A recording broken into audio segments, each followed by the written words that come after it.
Hello, brothers and sisters. We are here still with the Mother of Peace, now in chapter 6, Creating the Road to One World.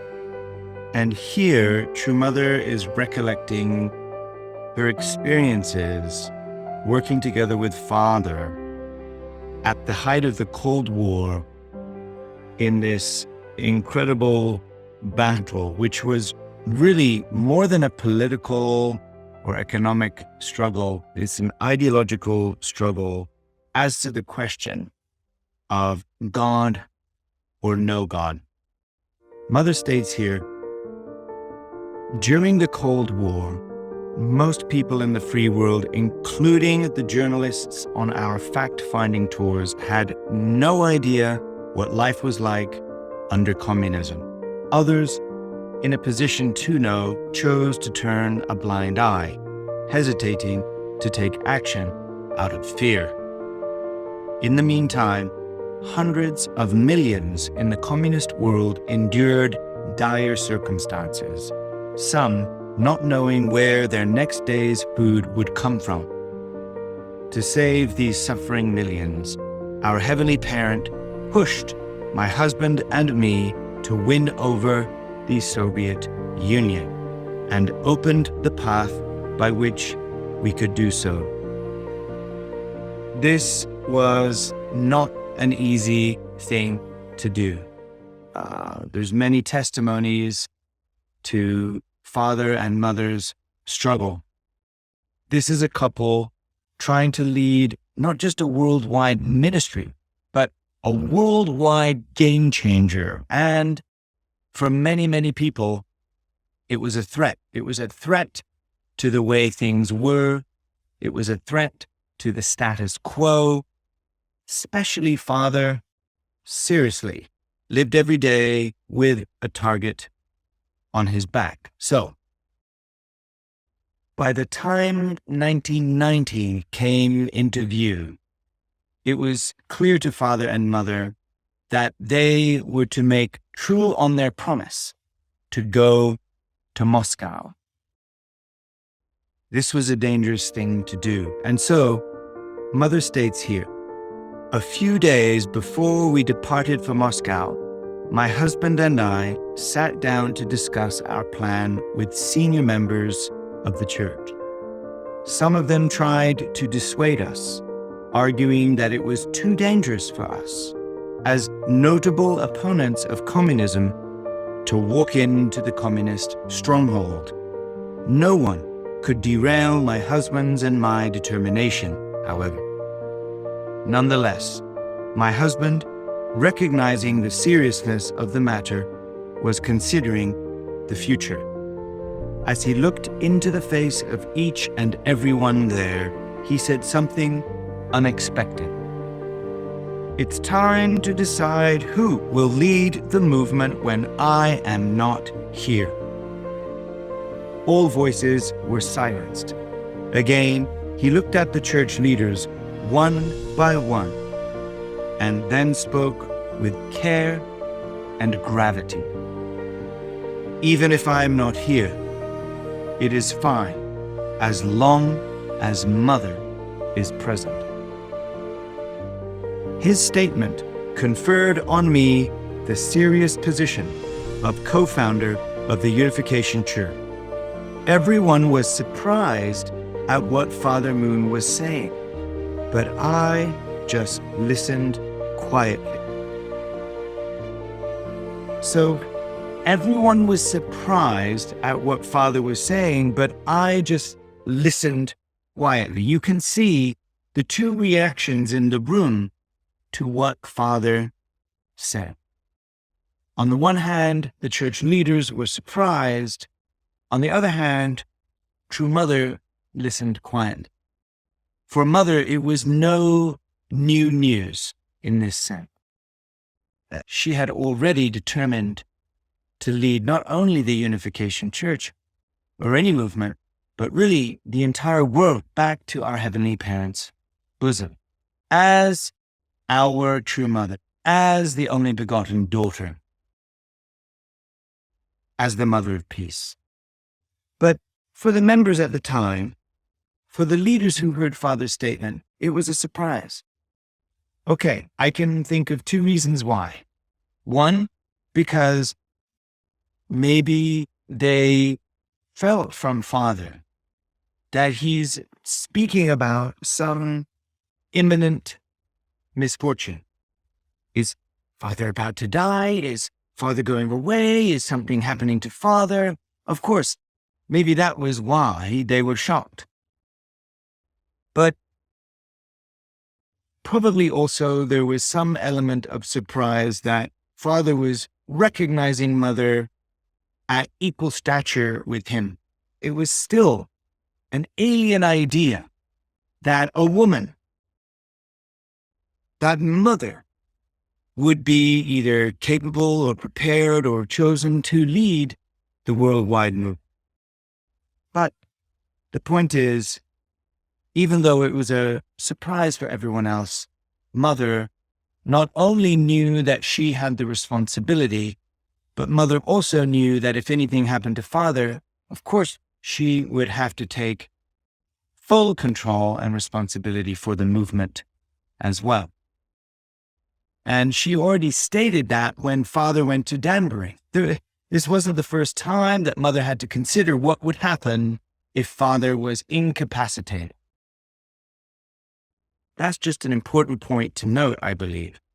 But father didn't just say it one time. He said it again, several times, and especially conferred special responsibility on the Japanese movement, especially Japanese sisters, which you can read about here in chapter 6. You have to consider, what responsibility does the mother nation have in recognizing the only begotten daughter of God? What responsibility do members of the mother nation, the Japanese members, have in terms of not only understanding, but proclaiming and protecting mother in her declaration of the only begotten daughter of God? And especially, what do the Japanese sisters and mothers, what role do they play? What role do you play, dear sisters, in protecting, in upholding, proclaiming, and guiding, actually, other members of the world to understand more deeply about mother's role as the only begotten daughter of God and the mother of humanity? That's a question that I will leave with you, those of you who are Japanese. But nonetheless, father is clearly expressing, not only to leaders, but later to members. Even when I am alone, father said, even when I am alone, I represent true parents. And the same goes for true mother. When she is alone, she represents true parents. Now there is nothing to worry about. At the same time, as father and mother prepared to go to Moscow, they knew that there was great risk. And mother felt that father was preparing the movement in case anything happened to true father when they visited. Father, mother, and their eldest son, Hyojin, went together to Moscow in April of 1990. And it was during a conference with President Mikhail Gorbachev. And they actually gave him a Grand Cross Medal for freedom and unification. And during this conference, they were invited to participate in the Kremlin palace. And mother was the only woman there. The only woman there. So remember, this is on the foundation of father declaring to the leaders and members of the movement, father and mother are equal.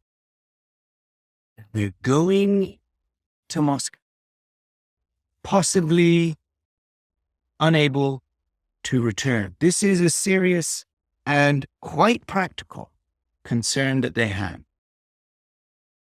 But in the event that something happens, it's almost likely that it would happen to father, not mother, and that mother would in some way, for some reason, be protected to continue leading the worldwide movement. With this statement, that father declaring mother's position, they really were going as equals.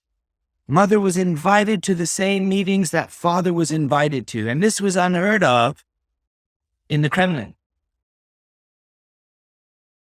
It was not only that, but they offered this short prayer. Mother says, during this event, Mother says, we held President Gorbachev's hand and offered a simple benediction. God bless you, Mr. President. Now, this was completely unacceptable, right? You're not allowed to pray or mention God under the communist regime. You're not allowed to pray, much less publicly, for the president in the Kremlin.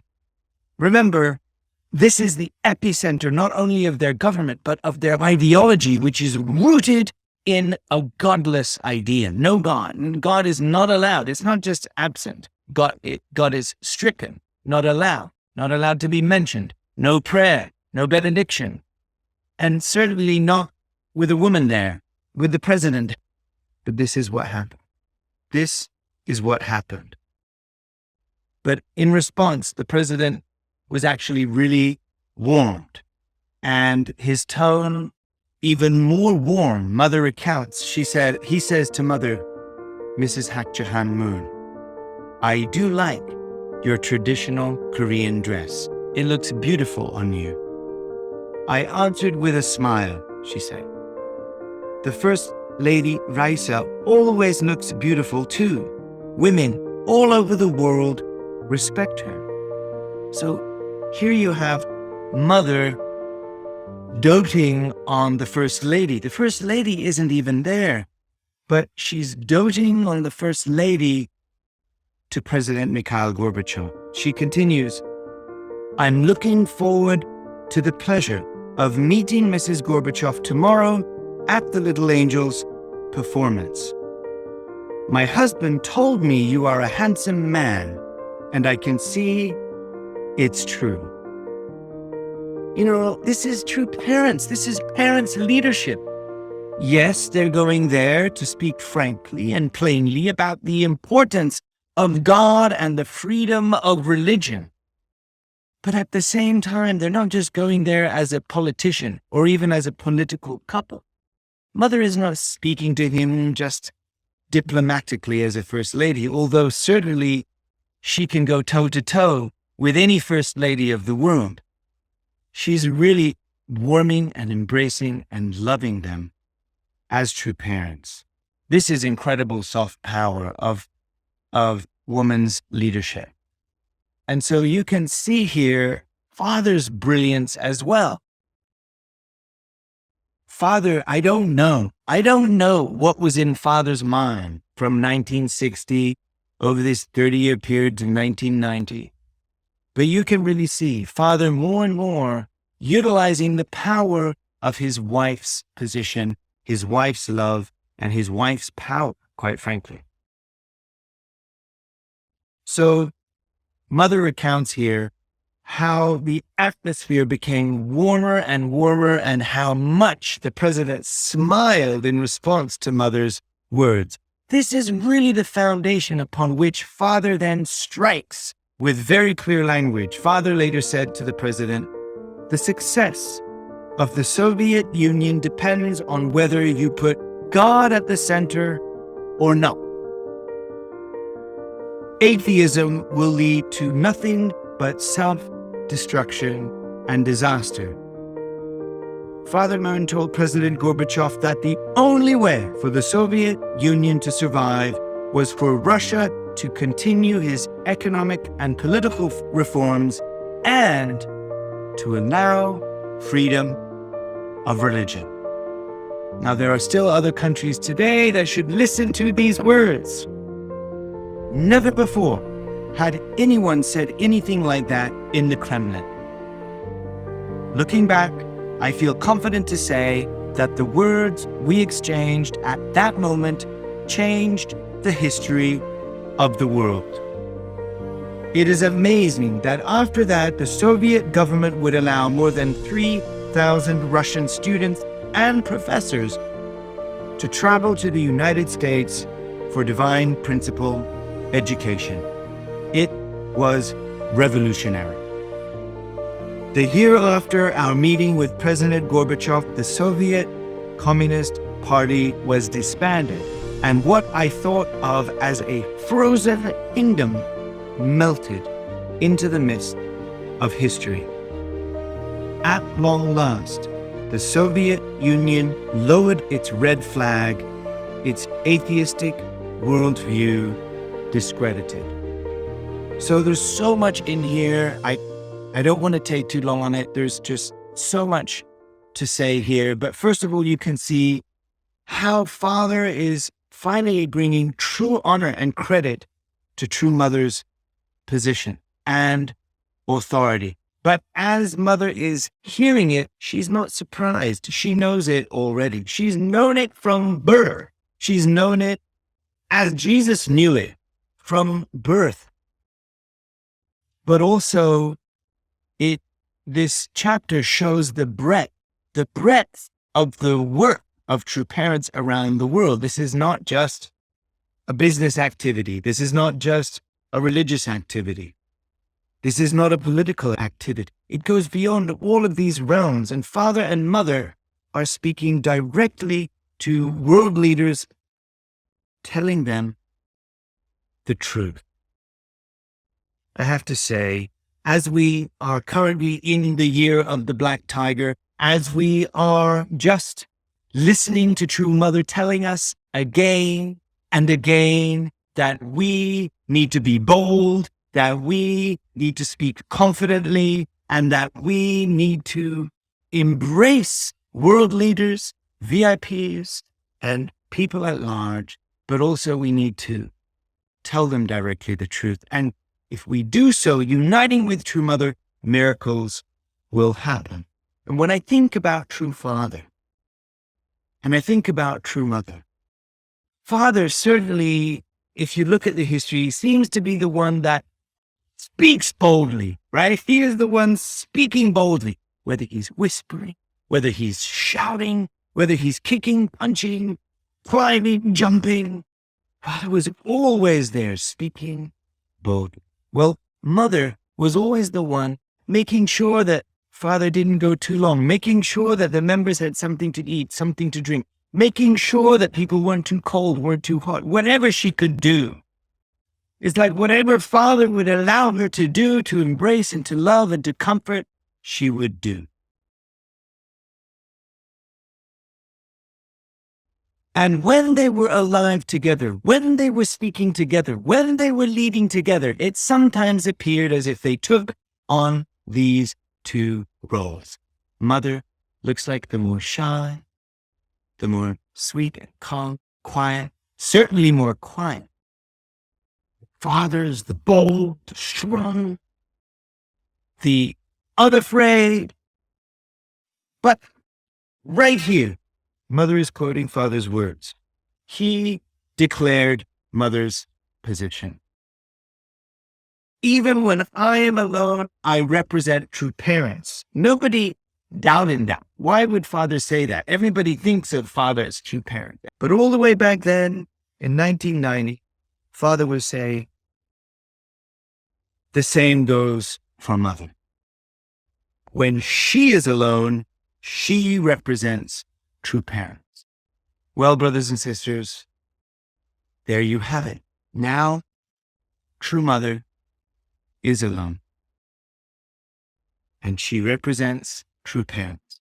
And if you look at what she's doing today, and if you listen to what she's saying today, not only is she embracing and loving and often quiet and gentle and patient and kind, as we've always known her, oh boy, is she also bold and direct and fearless.